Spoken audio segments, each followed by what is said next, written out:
Hi, don't focus on what is not. Focus on what is and what can be. Possibilities real and imagined.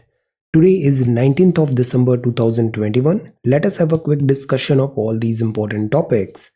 Rapid G K yesterday questions के answers हैं tracking universal coverage 2021 global monitoring report है by World Health Organisation 69th CAA 1991 में national capital territory का provision आया था for Delhi mini constitution 42nd CAA 1976 को बोलते हैं प्रेसिडेंट ऑफ इंडिया डिटरमाइन करते हैं strength of the high court constitution में एज सच इसका कुछ मेंशन नहीं है article 371J special provision with respect to the state of Karnataka है आज के सवाल हैं the bilateral naval exercise Varun is held annually between the navies of India and which other country Great Bahama Canyon is found in which ocean what does a light year measure कितने सालों को ये बताता है the Mascarene plateau is located in which ocean which mountain pass connects Manali and Leh so ये 5 सवाल है आज के लिए आज की वोकैबुलरी है सब्ज्यूम करना मतलब किसी नियम के अंतर्गत करना इंक्लूड करना एब्जॉर्ब करना जीएसटी ने बहुत सारे इनडायरेक्ट टैक्सेस को सब्ज्यूम कर लिया है अननर्व मतलब हतोत्साहित करना समवन लूज करेज और confidence demoralise discourage dishearten pondering का मतलब होता है विचार करना think about carefully especially before making a decision और रीचिंग अ कंक्लूजन एवनेसेंट का मतलब होता है वो क्षण भंगुर है वैनिशिंग है फेडिंग है फ्लीटिंग है एक्सेंचुएट का मतलब ध्यान आकर्षित करना मेक मोर नोटिसेबल और प्रोमिनेंट तो ये आज के वोकैबुलरी वर्ड्स हैं if you come across any other important word write down that word along with its meaning in the comment section down below आज संडे है तो आज आंसर राइटिंग की छुट्टी आज सारे आंसर्स जो आपने लिखे हैं मंडे टू सैटरडे उसको रिवाइज करना है और कंसोलिडेट करना है आज संडे है तो एडिटोरियल्स भी नहीं आते हैं आज आता है science and technology FAQ etcetera section okay so let us begin this is the Hindu December 19th Sunday today is Sunday okay so जो फर्स्ट न्यूज़ है वो है ओमिक्रॉन की ओमिक्रॉन 89 कंट्रीज में आ गया है केसेस डबल हो रहे हैं 1.5 से 3 दिन के अंदर मतलब ये बहुत तेजी से फैलता है ऐसा वर्ल्ड हेल्थ ऑर्गेनाइजेशन ने बोला variant spreading rapidly in countries with high levels of population immunity तो सी अब ये पूरे वर्ल्ड में दिख रहा है स्पेशली यूके बहुत बुरी तरह पिटा है अभी द पॉइंट इज अभी हम क्या करें तो वैक्सीनेशन नहीं लगाया है तो गो गेट वैक्सीनेटेड और साथ ही साथ कोविड अप्रोप्रिएट प्रोटोकॉल फॉलो करें जैसे कि सोशल डिस्टेंसिंग रखना है और जो कंजेस्टेड प्लेसेस हैं वहाँ पे हमेशा मास्क वेयर करना है लाइक दैट तो ये जो बेसिक चीज़ें हैं इनको हमें फॉलो करना है पैनिक नहीं करना है okay so this is there अब ये जो नेक्स्ट न्यूज़ है वो है नो फंड्स और support future tense for Afghan embassy अब सी हर जैसे कंट्री होता है अफगानिस्तान इज़ अ कंट्री तो अफगानिस्तान के वर्ल्ड में अलग अलग कंट्रीज़ में एक ऑफिसेज होते हैं इस ऑफिस को बोला जाता है अफगान की एम्बेसी तो ऐसे ही अफगान की एम्बेसी न्यू दिल्ली में भी है इंडिया में अफगान की एम्बेसी बट अफगान में हो गया गवर्नमेंट टॉपल यहाँ पे आ गई तालिबान गवर्नमेंट उसके फंड्स भी अभी फ्रीज हैं और इंडिया ने एज सच उसको रिकग्निशन भी नहीं दिया है तालिबान लेड गवर्नमेंट को सो द पॉइंट इज अब इंडिया की जो अफगानिस्तान में एम्बेसी है अफगान की इंडिया में एम्बेसी है उसको फंडिंग वगैरह नहीं मिल रही है तो उनके पास पैसे नहीं है तो दो एम्बेसी को कंटिन्यू करना डिफिकल्ट होगा इनके लिए so this is the front page of the Hindu second यहाँ पे है रेगुलेट करना ज़रूरी है स्क्रैप कलेक्शन मतलब जैसे वेस्टेजेस हुआ कुछ जो पार्ट्स होते हैं उनको रिसाइकल कैसे करना है इन सब चीज़ों का जो वेस्टेज होता है ना इसका एक बहुत अच्छा स्ट्रैटेजी ये होता है कि जो सोर्स है उस सोर्स में उस वेस्ट को सेग्रीगेट करो बिकॉज बाद में सेग्रीगेट करना बहुत डिफिकल्ट हो जाता है एक बार वो प्रोसेस में आ जाए पूरा वेस्ट डिस्पोजल साइकिल में सो द पॉइंट इज अगर जिस ए घर से सोर्स से वो वेस्ट जनरेट हुआ है तो वो ए की रिस्पॉन्सिबिलिटी बनाए कि वो शुरुआत में उसको सेग्रीगेट करे कि ये मेडिकल वेस्ट है या फिर ये जैसे हम करते हैं गीला कचरा सूखा कचरा this is important city witnesses first cold day of season winter is here minimum temperature 5 degree centigrade चला गया था this is artificial intelligence to be a valuable tool in education. Education के भी मायने बदल रहे हैं, टेक्नोलॉजी ड्रिवन हो रहा है, तो एजुकेटर्स एंड ऑल नेशनल जो न्यू एजुकेशन पॉलिसी है उस पर ये बातचीत हो रही थी। और बात यही है, आर्टिफिशियल इंटेलिजेंस से क्या होगा, जैसे हर एक स्टूडेंट है, उस स्टूडेंट का पैटर्न देखें, स्टडी पैटर्न देखें कि उसकी कॉग्निटिव स्किल्स कैसी है, उसको स्पीच से ज़्यादा समझ में आता है, लिख के ज़्यादा समझ में आता है, विजुअल्स ज़्यादा समझ में आते हैं, किस टाइप के क्वेश्चंस में उसको प्रॉब्लम आती है, ये सारी चीज़ें। तो ये डेटा कलेक्शन हो के उसका एनालिसिस हो, एनालिसिस से एल्गोरिदम वगैरह फाइंड हो, तो ये बैक एंड में मशीन लर्निंग, आर्टिफिशियल इंटेलिजेंस भी काफ़ी हद तक, जो हम बात करते हैं टेलर मेड एजुकेशन देने का, टेलर मेड मतलब unique to a particular child, वो यहाँ पे पॉसिबल हो सकता है। This is painting police booths with the use of trust. अब सी, जो गवर्नमेंट ऑफिसेज होते हैं अक्सर इनका रेपुटेशन ऐसा होता है कि बड़े फिल्दी टाइप होते हैं, नीट एंड क्लीन नहीं होते हैं एट्सेट्रा, तो यहाँ मेक ओवर करना ज़रूरी है। जैसे पुलिस स्टेशन ही है, जैसे स्कूल में बच्चों का जो नर्सरी वगैरह स्कूल्स होते हैं तो उनको कितना अच्छे से डेकोरेट करते हैं ताकि बच्चे वहाँ जाके लर्निंग भी हो और दे फील कंफर्टेबल। तो सिमिलरली जो गवर्नमेंट ऑफिसेज हैं वहाँ पर भी अगर हम इस टाइप से डेकोरेशन करना है या फिर कंफर्टेबल फील कराना है तो we can do certain things. तो इसी टाइप से पुलिस बूथ वगैरह है, तो इसमें थीम्स हैं, communal harmony, safety of senior citizens, ऐसे मैसेजिंग वगैरह करके एक दिस इनिशिएटिव स्टार्ट किया है। This is also good. अब जैसे ये कोई एग्जाम्पल देखा ना हमने, ये क्या है, ये एक टैम्पलेट है। इस टैम्पलेट को कभी आपको एथिक्स में यूज़ करना है तो यू कैन यूज़ दिस, कि हम नुक्कड़ नाटक के थ्रू, म्यूरल ग्राफिटी के थ्रू हम सोशल मैसेजिंग भी कर सकते हैं। जैसे कितनी अच्छी मैसेजिंग जा रही है, कम्युनल हार्मोनी की, women empowerment, cracking down on drugs, safety of senior citizens, cyber crimes. तो ये थीम्स इन पुलिस बूथ के थ्रू मैसेजिंग जा रहा है, awareness. Okay, so this is again one good idea. Police assistance booth में क्या क्या होता है, EFIR का प्रोविजन होता है, पब्लिक अनाउंसमेंट सिस्टम होता है, CCTV कैमरा होता है, सिटीजन से इंटरेक्ट करती है पुलिस, बिकॉज पुलिस भी इमेज मेकओवर कर रही है। पुलिस मतलब एक फ्रेंडली बनाना है, फ्रेंडली नेबरहुड टाइप पुलिस को सिटीजन्स की सर्विस के लिए। So this is there. Okay, so this is police booth, this is trust. Then this is page number 3, civic issues. Then a cartoonist and a policeman. ये next page है, plant species named after Palakkad. तो पलक्कड़ के नाम पर केरला में ये एक plant species मिली, herb है ये, पॉपुलरली इसको अचारम कुल्ली बोला जाता है। तो दिस इज जेनस, इसको पलक्कड़ के नाम पर रखा गया। देन ये पेज नंबर 5 है, BSF ने शूट्स डाउन किया ड्रोन। अब सी, जो नेचर ऑफ वॉरफेयर है ना वो बड़ा चेंज हो रहा है, तो ड्रोन्स जैसी चीज़ें है ना अब ये चीज़ ज़्यादा नज़र आ रही है। जैसे अभी एयरफोर्स बेस पे भी अटैक हुआ था जम्मू एंड कश्मीर, ड्रोन। तो इधर भी एक रेगुलेशन पॉलिसीज होना ज़रूरी है। पुलिस को, सिक्योरिटी फोर्सेस को अकॉर्डिंगली अपडेट करना, अपग्रेड करना ज़रूरी है। Drone, nature of warfare is changing. Then this is, France has agreed to jointly build aircraft engine. See, aircraft engine, although हम जैसे कावेरी इंजन बनाने की भी बात थी तेजस में भी, बट वो हमें ड्रॉप करना पड़ा बिकॉज सक्सेस नहीं मिली और गेस्टेशन पीरियड बहुत ज़्यादा हो रहा था। हम अभी जैसे तेजस भी बना रहे हैं तो उसका जो इंजन है ना वो इम्पोर्टेड है, कंप्लीटली इंडिजिनस नहीं है। हमें इंजन बनाना पड़ेगा एयरक्राफ्ट का, टेक्नोलॉजी नो हाउ डेवलप करनी पड़ेगी। सो दैट इज़ वाई यहाँ पे फ्रांस एक अच्छा पार्टनर है। टेक्नोलॉजी ट्रांसफ़र, अगर जॉइंट कोलैबोरेशन से एयरक्राफ्ट इंजन बनाएंगे तो this is going to be very very helpful for us, because एक बार हम टेक्नोलॉजी सीखेंगे तो आने वाले टाइम पे हम और एडवांस्ड इंजन भी बना सकते हैं। तो Indian defence and aerospace manufacturing market will increase many fold. तो फ्रांस के साथ ये टाइप्स हैं। बात है अभी इनिशियल स्टार्ट है कि फ्रांस की दिस कंपनी, हम कोशिश करेंगे एडवांस्ड मीडियम कॉम्बैट एयरक्राफ्ट के इंजन स्क्रैच से डेवलप करना, तो इससे हमारी बहुत अच्छी लर्निंग्स होगी। Good. Due to India's stature, no see, India का जो स्टेचर है, जोग्राफिकल लोकेशन, हम इतना बड़ा कंट्री है, हमारा पावरफुल आर्म्ड फोर्सेस है, तो हम इंडिपेंडेंट क्यों नहीं बन पा रहे हैं वेपन मैन्युफैक्चरिंग में। हमें ज़रूरत है कि हम डिपेंडेंट नहीं हो, डिफेंस टेक्नोलॉजी में डिपेंडेंट नहीं हो, हम खुद मैन्युफैक्चरिंग कैपेबिलिटी डेवलप करें। This should be the way forward. Then जैसे ये है DRDO, एक टाइम था हम अग्नि और ये ऐसी मिसाइल सिस्टम में भी इतने कैपेबल नहीं थे। फिर आए डॉक्टर एपीजे अब्दुल कलाम साहब। तो आज के टाइम पे अग्नि जैसी मिसाइल सिस्टम है, these are world class missile system, और इसने हमारी स्ट्रेंथ को मल्टीफोल्ड डेवलप किया है।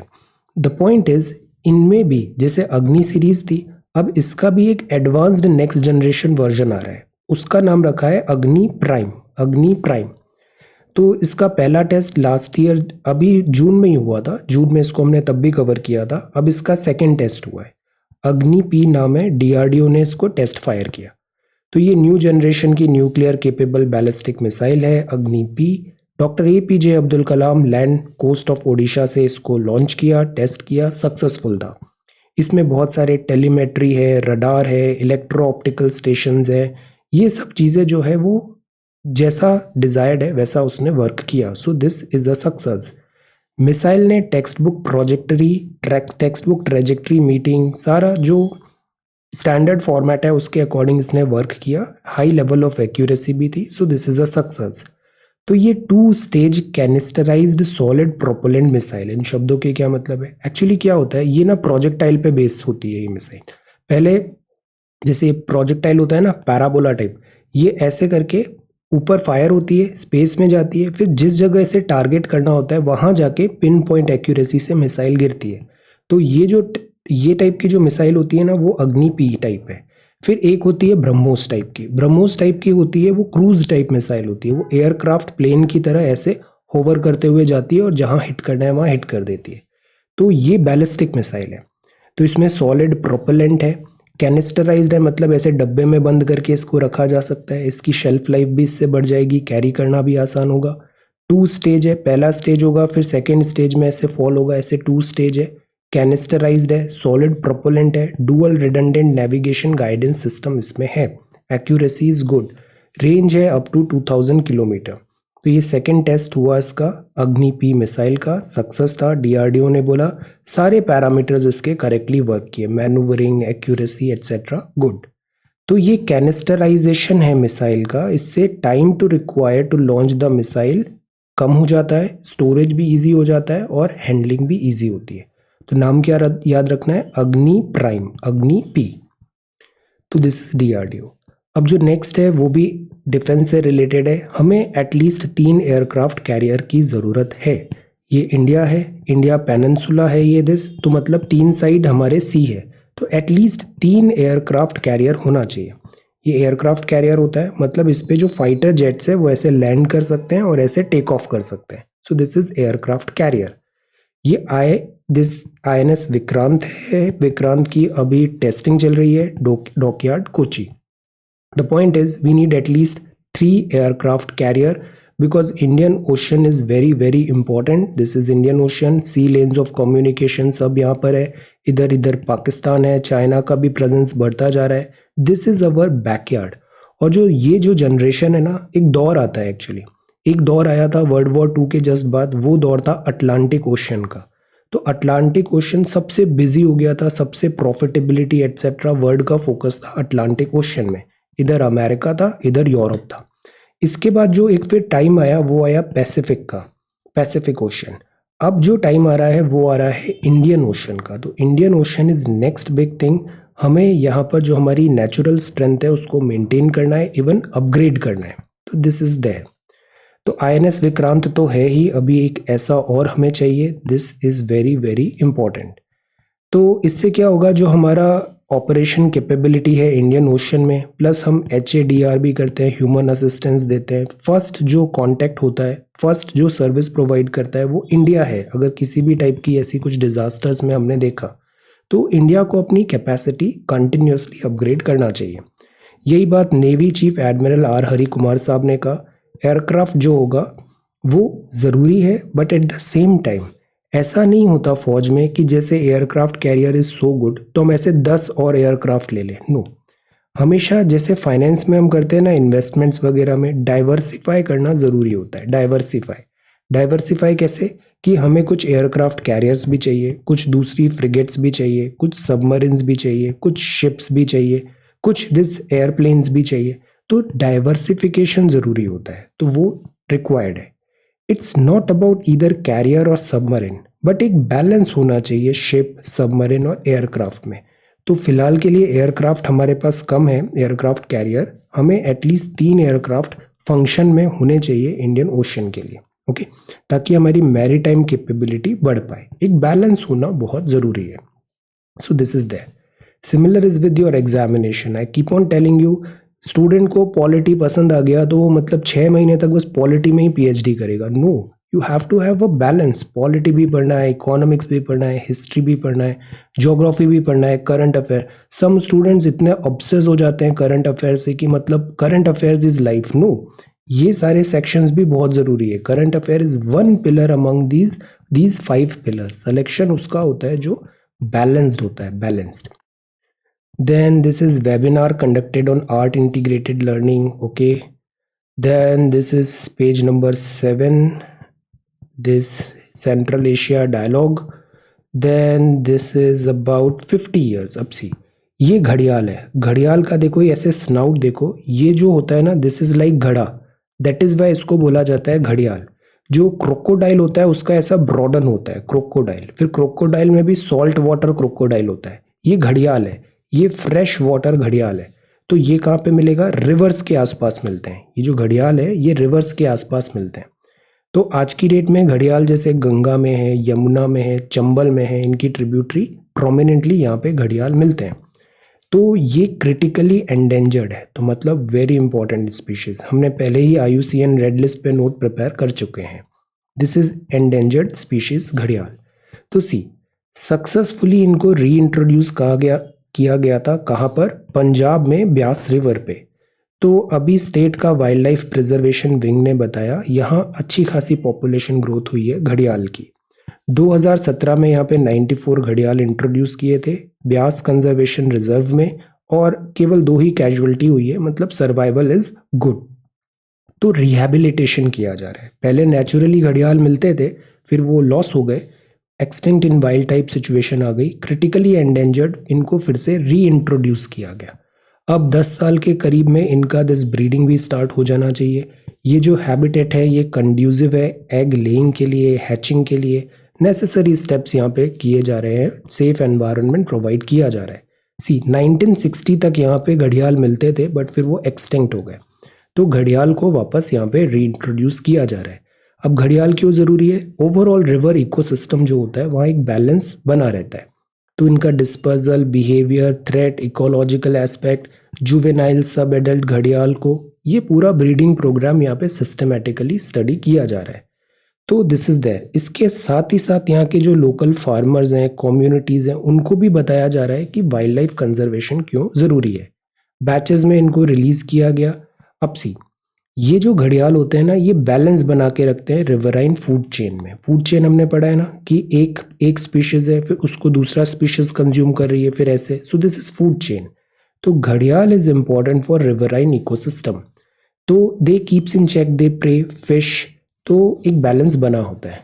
अगर घड़ियाल है रिवर में तो इसका मतलब है रिवराइन इकोसिस्टम इज हेल्दी।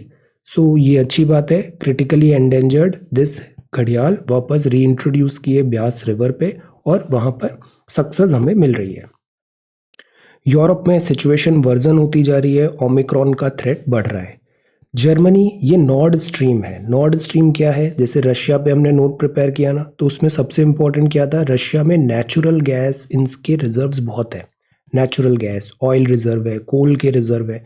तो रशिया की इकोनॉमी का एक बहुत बड़ा पार्ट है export of this gas reserves.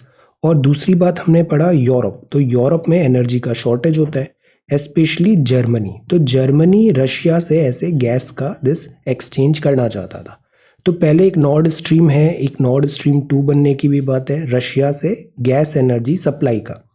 अब रशिया जो है अगर वो अटैक करेगा यूक्रेन पे, तो इससे डिसबैलेंस भी होगा, टेंशन्स क्रिएट होंगे। तो जर्मनी ने वार्निंग दिया है अगर रशिया ने अटैक किया यूक्रेन तो नॉर्ड स्ट्रीम को वो ओपन नहीं करेगा, फाइनेंशियल दिस लॉस हो जाएगा जिससे रशिया को। तो this is a kind of warning geopolitical point of view से। So this is there, let us see क्या होता है। अब सी, यहाँ पे भी ना जियो पॉलिटिक होगी। जर्मनी को एनर्जी का रिक्वायरमेंट है, तो वो रशिया को ऐसे आउटराइटली रिजेक्ट भी नहीं कर सकता है। इसका एक सॉल्यूशन यहाँ पे निकलेगा। Eight the same time Russia को भी नॉर्ड स्ट्रीम की रिक्वायरमेंट है, वरना पैसे नहीं आएंगे। So this is there. तो ये बात है। अब Russia sends bomber on patrol over Belarus, Taliban, और ये है साइंस एंड टेक्नोलॉजी। फर्स्ट जो न्यूज़ है वो ये है ओमिक्रॉन का टेस्टिंग कैसे करें। जो हमने RT-R PCR जो टेस्ट है उसमें एक एस जीन टारगेट प्राइमर नहीं होता है, तो वो identify in some cases Omicron को नहीं कर पा रहा है। अगेन आई विल से इसमें बहुत ड्वेल नहीं करना है, लेट अस सी इसका ट्रेजेक्टरी क्या होता है। दिस इज ऑल्सो पॉसिबल कि ओमिक्रॉन का इतना बड़ा कोई थ्रेट इंडिया में आए ही नहीं, और दिस इज ऑल्सो पॉसिबल कि एक थर्ड वेव भी आ जाए। Let us wait and watch. This is a fairly new variant, इसके बारे में अभी बहुत सारी इंफॉर्मेशन हमें पता भी नहीं है। This is early inhabitant. Usually हम मानते हैं जो वाइकिंग्स है, वाइकिंग्स ये अर्ली इनहेबिटेंट थे इस पूरे नॉर्थ अटलांटिक, इस पूरे जोन में, आइलैंड्स में एट्सेट्रा। तो अभी एक लेक ऐसा मिला रिमोट नॉर्थ अटलांटिक फैरोए आइलैंड्स में, यहाँ पर 500 AD पहले यहाँ पे कुछ ह्यूमन सेटलमेंट था, मतलब ये वाइकिंग्स से भी पहले का सेटलमेंट है। तो लेट अस सी ये क्या है, सेल्स हो सकते हैं जो यहाँ पे हैं। तो दीज एक्चुअली इस टाइप की जो न्यूज़ होती है हम ट्रेस करने की कोशिश करते हैं ह्यूमन सिविलाइजेशन के रूट्स। तो अर्ली इनहेबिटेंट्स, ये बायोडाइवर्सिटी हॉटस्पॉट है। हॉटस्पॉट का मतलब होता है यहाँ पे बहुत ज़्यादा बायोडाइवर्सिटी है, और वो बायोडाइवर्सिटी एट रिस्क भी है, डिक्लाइन वहाँ पे हुआ है। तो रिसर्चर्स ने यहाँ पे एक मैप प्रोड्यूस किया है बटरफ्लाइज का अमेरिकन ट्रॉपिक्स में। हाईएस्ट डाइवर्सिटी इस रीजन में है, बट वो थ्रेटन भी है because of deforestation in development. तो these are butterflies, central and southern America. Sink, sink क्या होता है, जहाँ पे चीज़ें डूब जाती है, मतलब एम्प्टी हो रही है। तो कार्बन सिंक क्या होगा, एटमॉस्फेयर में जो भी कार्बन है वो यहाँ पे जाके डूब जाएगा। तो कार्बन सिंक क्या होता है, फॉरेस्ट होते हैं। फॉरेस्ट मतलब फॉरेस्ट में CO2 फोटोसिंथेसिस होता है, तो कार्बन डाइऑक्साइड कैप्चर हो गया, मतलब कार्बन डूब गया। तो दिस इज कार्बन सिंक। तो एक रिसर्च में पता चला कि ओल्ड ग्रोथ फॉरेस्ट है, ये एब्जॉर्ब करते हैं, स्टोर करके रखते हैं कार्बन को ट्री टॉप सॉइल्स में।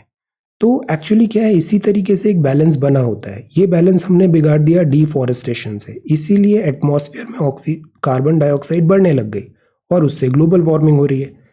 तो फॉरेस्ट जो होते हैं ये एक्सेलेंट सिंक होते हैं। इवन जो ओशियन होता है वो भी बहुत अच्छा सिंक होता है। सॉइल में यहाँ पे कार्बन दिस ज़्यादा आ गए। साइंटिस्ट इसको अंडरस्टैंड कर रहे हैं कि कार्बन सिंक एंड फॉरेस्ट को कैसे और एफिशिएंट किया जा सकता है। They are just trying to know the basics.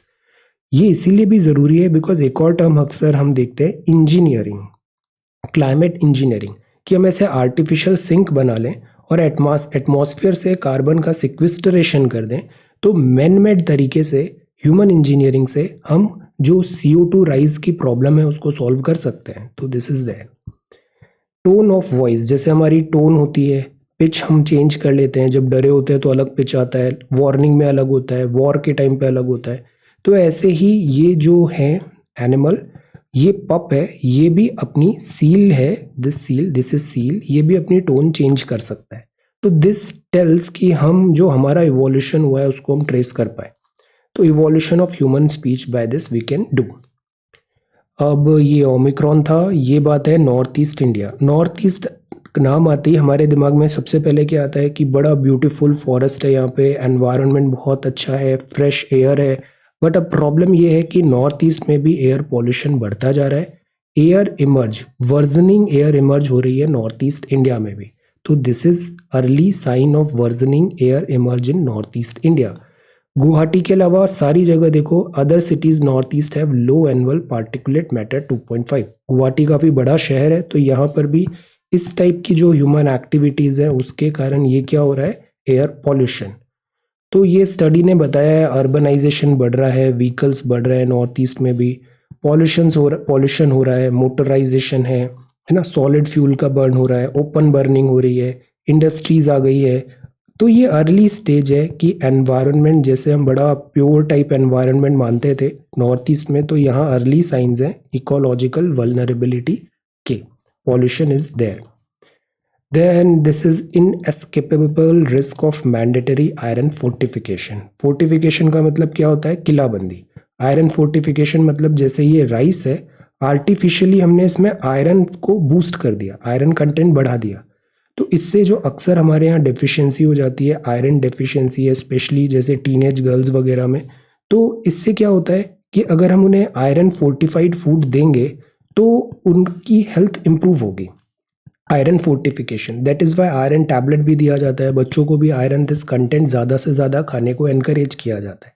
But अब दो बात है, अगर हम नेचुरल लेते हैं जैसे स्पिनच हुआ है ना, स्पिनच पालक में अच्छा आयरन होता है, नेचुरल आयरन ले रहे हैं तो उसकी बात अलग होती है। बट अगर फोर्टिफाइड इस टाइप से आर्टिफिशियली अगर हम ले रहे हैं तो ये जो चीज़ होती है कई बार ये आयरन टॉक्सिकेशन भी होता है, टॉक्सिक भी होता है।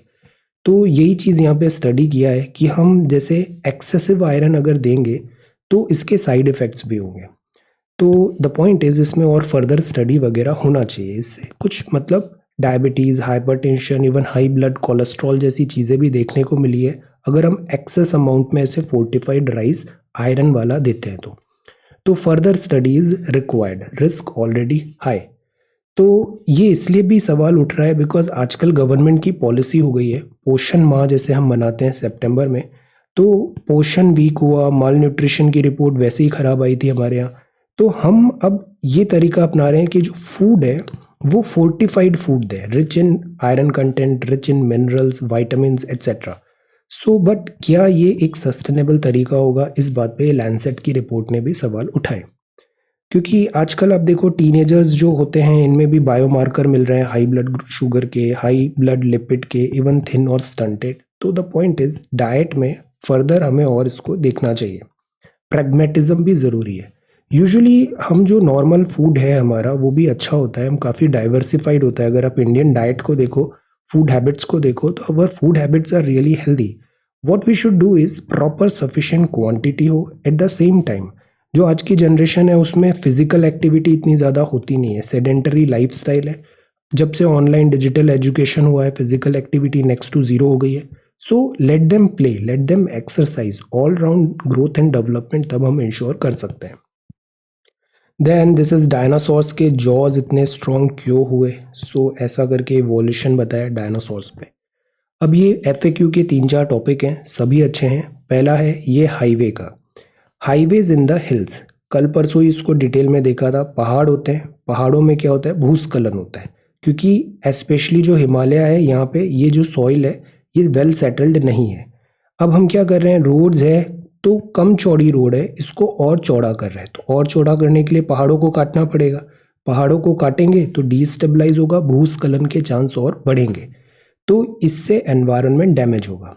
एक बात तो ये हो गई कि एनवायरनमेंट डैमेज होगा अगर पहाड़ों की रोड को कॉन्क्रीटाइज करें, चौड़ा करें तो प्रॉब्लम होगी।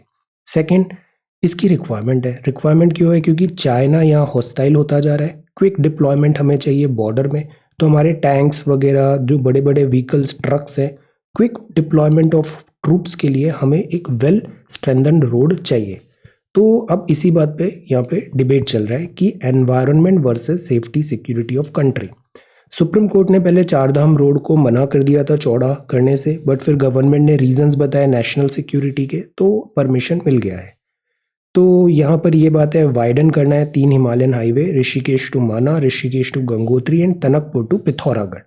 ये पार्ट है चारधाम परियोजना का, ministry of road transport highways के अंदर है। तो इधर डबल लेन बनेगी और रोड्स को ब्रॉडन किया जाएगा, तो इसकी परमिशन मिल गई है। अब ये होली श्राइन्स हैं, उत्तराखंड, यमुनोत्री, गंगोत्री और केदारनाथ, केदारनाथ एंड बद्रीनाथ, इनको बोला जाता है 4 धाम। तो यहाँ की कैलाश मानसरोवर के लिए भी ये रोड्स इंपॉर्टेंट है। तो ये तो है, बट जो मेजर रीज़न है रोड्स को ब्रॉडन करने का वो है चाइना का प्रेजेंस और बॉर्डर एरिया में क्विक डिप्लॉयमेंट ऑफ ट्रूप्स। तो गवर्नमेंट ने यही रीज़न दिया कि चाइना बॉर्डर है, स्ट्रैटेजिक इंपॉर्टेंस है, एनवायरमेंटलिस्ट बोल रहे हैं इससे एनवायरनमेंट डैमेज होगा। अब इसमें कोई एक टेक्नोलॉजिकल बैलेंस वे आउट हमें बनाना पड़ेगा, बिकॉज दोनों ही चीज़ें बहुत इंपॉर्टेंट है। एनवायरनमेंट हम कॉम्प्रोमाइज़ नहीं करना चाहिए, वैसे ही उत्तराखंड में इतनी डिजास्टर्स आती है। सेकेंड, एनवायरनमेंट के साथ साथ चाइना भी प्रेजेंस, चाइना का जो थ्रेट है वो भी रियल है। हमें वेपन्स, टैंक्स, मशीनरी बॉर्डर पे पहुंचाने के लिए वाइडर रोड्स ज़रूरी है। तो दिस इज़ देयर। अब जो नेक्स्ट है वो है, why did India reject UNSC draft on climate, United Nations security council. अब ये सिक्योरिटी का मतलब क्या होता है, सिक्योरिटी मतलब 2 कंट्री फाइट कर रहे हैं या कुछ ऐसा वॉर टाइप हो रहा है तो वो सिक्योरिटी हो गया। कुछ टाइम पहले विमेन एम्पावरमेंट, डोमेस्टिक वायलेंस, ऐसी चीज़ें भी सिक्योरिटी की गई। तो अब जब आयरलैंड और एक और कंट्री नाइजर ने बोला एनवायरनमेंट सिक्योरिटी भी एक सिक्योरिटी होती है, तो एनवायरनमेंट सिक्योरिटी जैसा वो एक ड्राफ्ट प्रपोजल यूएनएससी में लेके आए, तो इधर इंडिया एंड रशिया ने कहा कि इसके लिए ऑलरेडी एक बॉडी है यूएनएफसीसी, तो एनवायरनमेंट सिक्योरिटी का मुद्दा यूएनएससी में ले जाना वुड नॉट बी राइट, जो इन अ वे करेक्ट भी है। यूनाइटेड नेशंस सिक्योरिटी काउंसिल, अब इसका एक स्टोरी ये भी है, रशिया और इंडिया ने इसको मना किया, चाइना एब्सेंट हो गया था। सिक्योरिटी काउंसिल क्या होती है? एक तो होती है यूनाइटेड नेशंस जनरल असेंबली, इसमें से फिर आती है यूनाइटेड नेशन की सिक्योरिटी काउंसिल, ये बड़ी पावरफुल बॉडी होती है। यूएनएससी इसलिए इंपॉर्टेंट है बिकॉज इंडिया अभी 2 साल तक इसका मेंबर है, नॉन परमानेंट है, तो 2 साल तक हम नॉन परमानेंट मेंबर है। अब नॉन परमानेंट है तो हमें वीटो नहीं मिला है, बट रशिया को वीटो मिला है। अब सी प्रॉब्लम आती है वीटो से, अगर हर ऐसा मुद्दा अगर यूएनएससी में चले जाने लग गया एनवायरनमेंट का, तो यहाँ पे यूएसए बैठा है, फ्रांस बैठा है, चाइना बैठा है, रशिया, यूके है, तो ये लोग वीटो लगा सकते हैं क्लाइमेट जैसे किसी बात पे भी।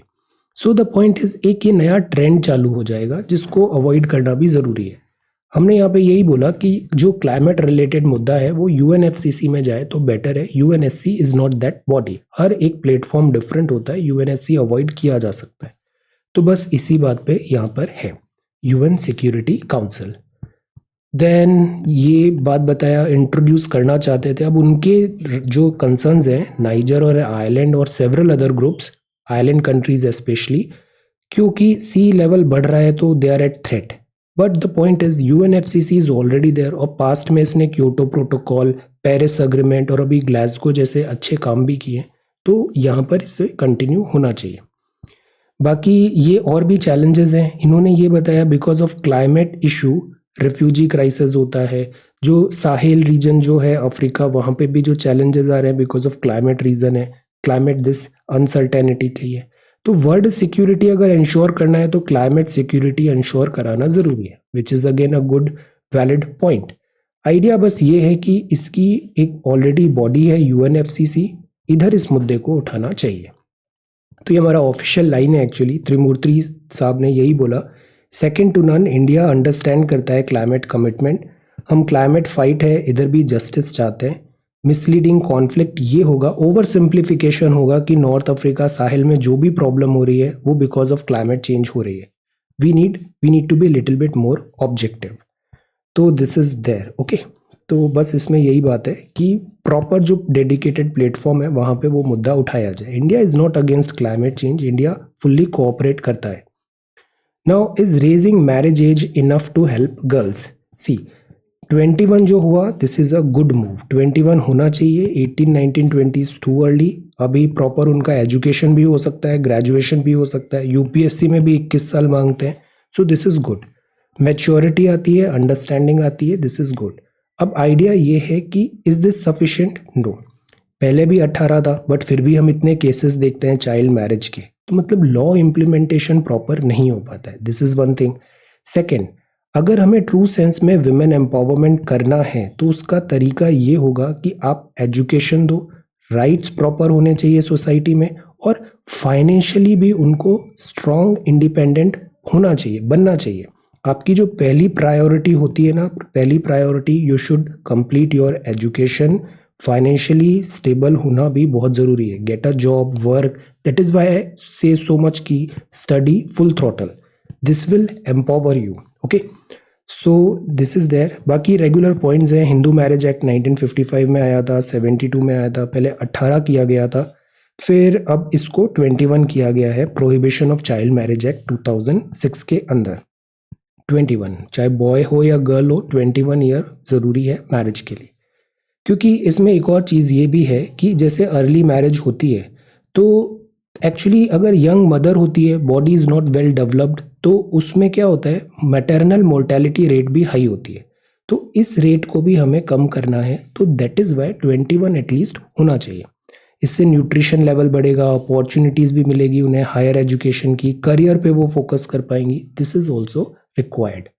देन यहाँ पे एक और बात लिखा है कि एट द सेम टाइम हमें सोसाइटी में जो रिफॉर्म्स है वो ज़रूरी है, पैट्रियार्कियल माइंडसेट है, जो डिस्क्रिमिनेशन होता है based on gender, even basics जैसे होते हैं, सेफ ट्रांसपोर्ट फैसिलिटी नहीं हो पाता है स्कूल के लिए, स्कूल्स में टॉयलेट्स नहीं होते हैं, सैनिटरी नैपकिन्स नहीं है, तो बहुत सारी जो गर्ल स्टूडेंट होता है वो ड्रॉप आउट हो जाता है।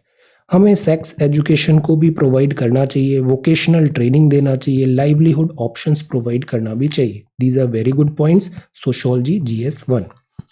Then children born to adolescent mothers जो होते हैं उनमें हायर प्रिवेलेंस होता है स्टंटिंग एंड लो वेट का। तो साइंटिफिकली भी दिस इज प्रूवन कि इतना कम एज पे marriage is not right. Experts argue करते हैं अंडरलाइंग कॉज पॉवर्टी भी होता है। एजुकेशन दो, ट्रेनिंग दो, एम्प्लॉयमेंट दो, अपॉर्चुनिटीज दो, तो ये जो बैरियर्स बने हुए हैं इतने सालों से वो ब्रेक हम कर पाएंगे।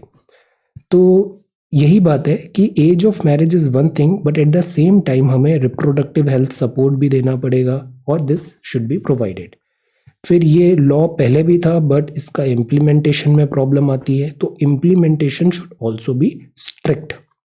वरिज्म फिगर वगैरह भी है। इसके अलावा दिस डोमेस्टिक अब्यूज़, ये सारी चीज़ें, इस पे भी एक स्ट्रॉन्ग होल्ड लेना ज़रूरी है। तो दिस इज़ वन पिलर, जो और भी दूसरे फैक्टर्स हैं वो भी होने चाहिए for ensuring this complete empowerment और इक्विटेबल सोसाइटी जो हम बनाना चाहते हैं। ये पेप्सिको है, पेप्सिको ने एक पर्टिकुलर आलू का वेरिएंट बनाया, दिस पेप्सिको एक्सक्लूसिव था, फार्मर्स ने उसको उगा लिया अलग से, IPR का इशू हो गया, तो ये उसकी बात है। What will be the impact of PepsiCo verdict.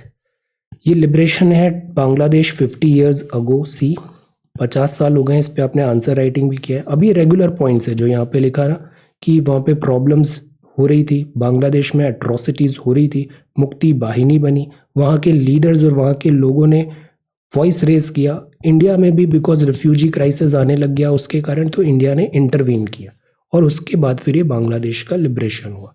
Regular points है जो आपने आंसर राइटिंग में इवन इससे बेटर प्रिपेयर किया है। A passage of faith. This is about center gets bids for stake in Pavan Hans. Pavan Hans क्या होते हैं? हेलीकॉप्टर्स होते हैं। Pavan Hans helicopter. Then growers should diversify to boost income. हर जगह यही बात है, एग्रीकल्चर वगैरह में diversification is required. Then this is songs of harvest. ये है असम कल्टीवेट। Harvest paddy. आप कुछ हार्वेस्ट फेस्टिवल्स के नाम बताओ, हम बहुत बार बार पढ़ते हैं हार्वेस्ट फेस्टिवल्स। हार्वेस्ट फेस्टिवल क्या होते हैं? जैसे राबी और फिर खरीफ और जायद ऐसे क्रॉप सिस्टम होता है ना। तो जब फसल की कटाई होती है, फसल की जब पक गई है उसकी आप कटाई कर रहे हो, फिर उसको बेचोगे तो आपको पैसे मिलेंगे। पैसे मिलेंगे मतलब प्रॉस्पेरिटी आएगी, प्रॉस्पेरिटी आएगी तो आप उत्सव मनाओगे, फेस्टिवल। तो इंडिया में आप देखना जितने भी फेस्टिवल्स होते हैं ना वो सारे के सारे हार्वेस्ट फेस्टिवल होते हैं। ओके, तो ये बताया है स्पेशली हिल यहाँ पर कार्बी ओंगलोंग असम में ये सारे हार्वेस्ट फेस्टिवल्स हैं। Okay, harvest festivals. So ready for harvest है, this is good, this is beautiful, so this is harvest festival. Okay, so आज संडे है, आज आंसर राइटिंग नहीं है, बट होमवर्क क्या है, जो पूरे 6 दिन आपने आंसर्स प्रिपेयर किए हैं उसको क्विकली अच्छे से पढ़ना है, रिवाइज करना है और कंसोलिडेट करना है। Alright, so this is The Hindu. Thank you so much for watching this video. Take care, study well and be safe.